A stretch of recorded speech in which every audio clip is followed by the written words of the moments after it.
Well, today I'm going to make some pens. Doing a little bit of a production run, so take you through the steps. If you're a wood turner, you got to turn a pen or two, so here's my tips and tricks.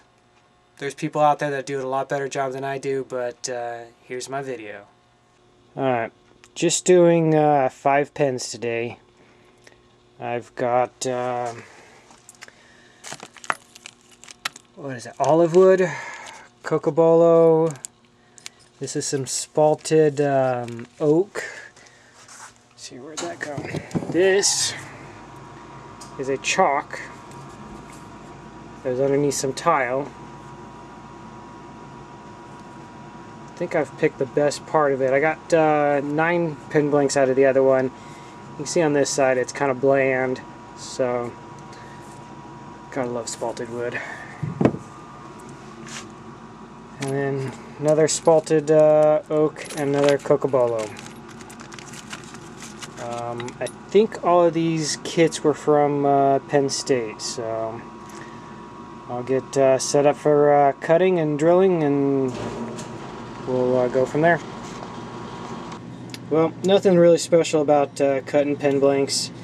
Basically just make sure you give yourself about an 1/8 inch more than the brass tube, and you should be good to go. Just set of pin jaws for holding it. I found this works best for me. I really suggest not to do this with acrylic blanks because you're not quite square. You're actually pressing down with very direct pressure on only 2 sides, and I've split quite a few acrylic blanks, so definitely suggest not using this for acrylic blanks, but for wood blanks, just honk it down tight and give it a go.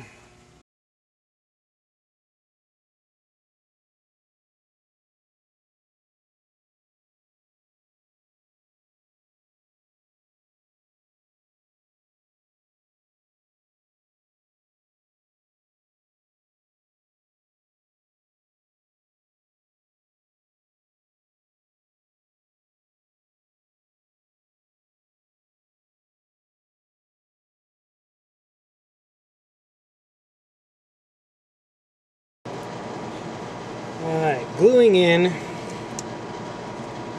Let's see here, I have 2 different brasses.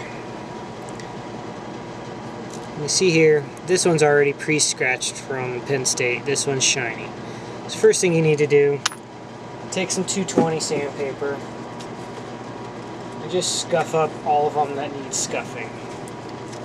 To do this, I basically just wrap it around, give it a couple twists as I'm pulling out. Now that's good to go. And all this does is it gives it a little tooth for the CA glue to grab onto. See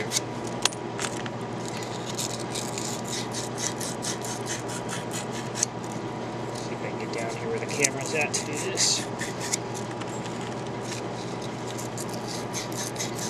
Now, I've got, this is my wet grinder that I use for sharpening my chisels. And I've got a little bit of a gap right here. So I've got this flat spot right here. So what I do, I'll put my blank there, just like that. Put a little CA glue just on the tip, get it started, hold the CA glue there as I'm feeding just a little bit, give it a twist and push it in. And that one's tight for some reason. Oh, that's tight. And I got a tube stuck in the blank. There we go. So, now we go in production.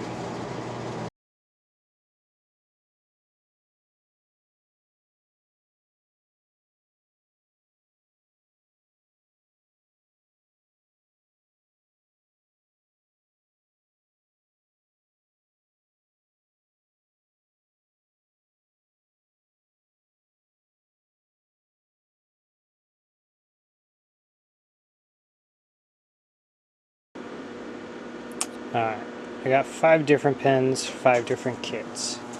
So what I do I take the bushings for each pin and I line them up. I've already done off camera, so I've taken and trued up the ends using,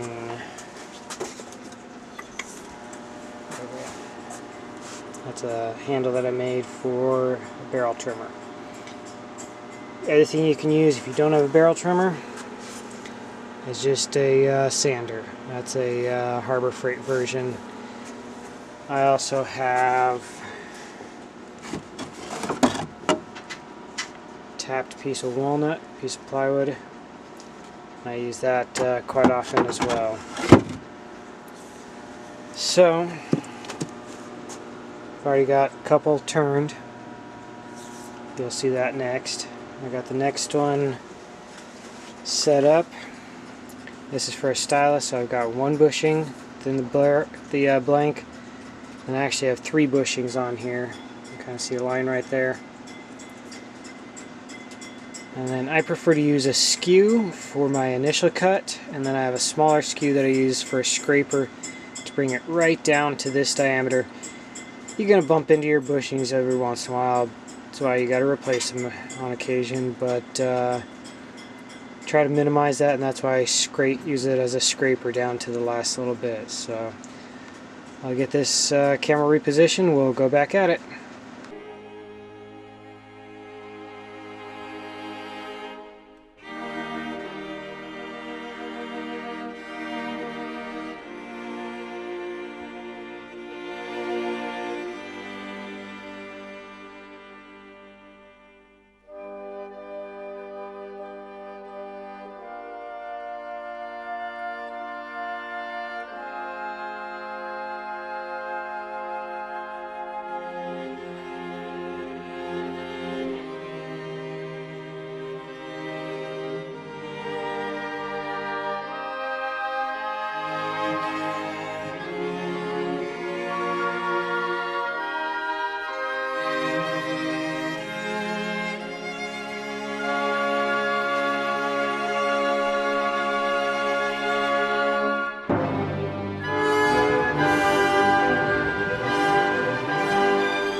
This is about the only tip or trick I actually have.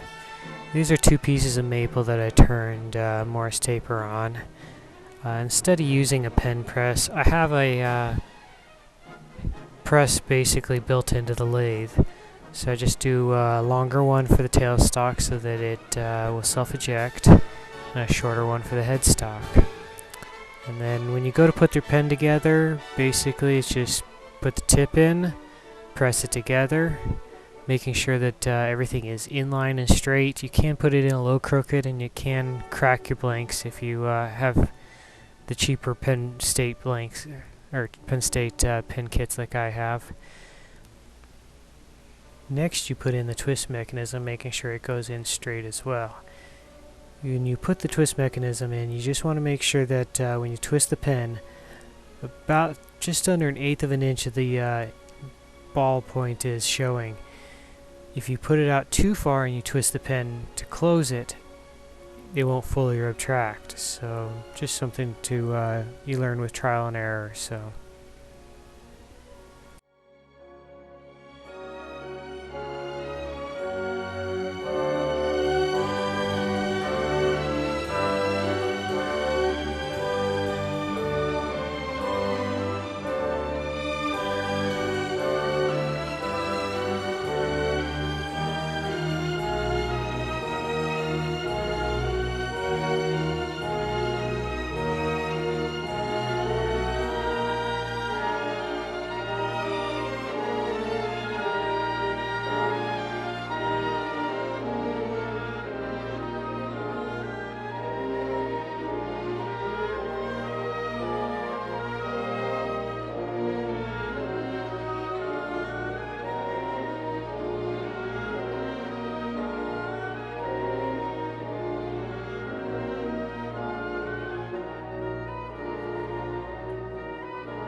Then for the back of the pen, you basically just take the screw mechanism that the clip screws into.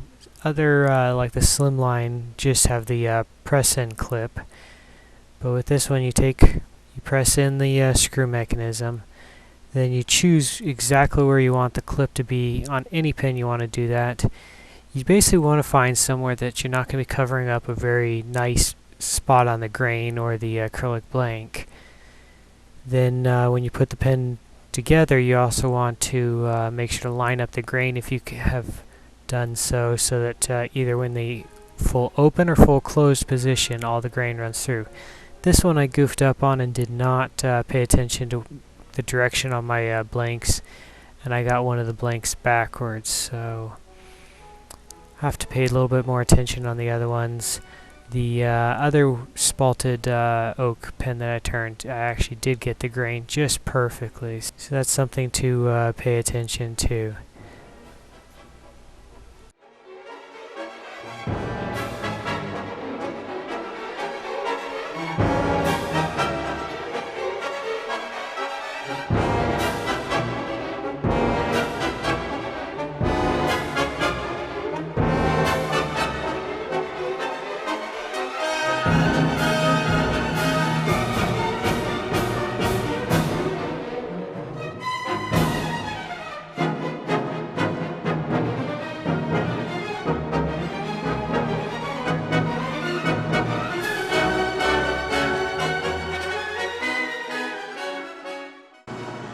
Well, there they are.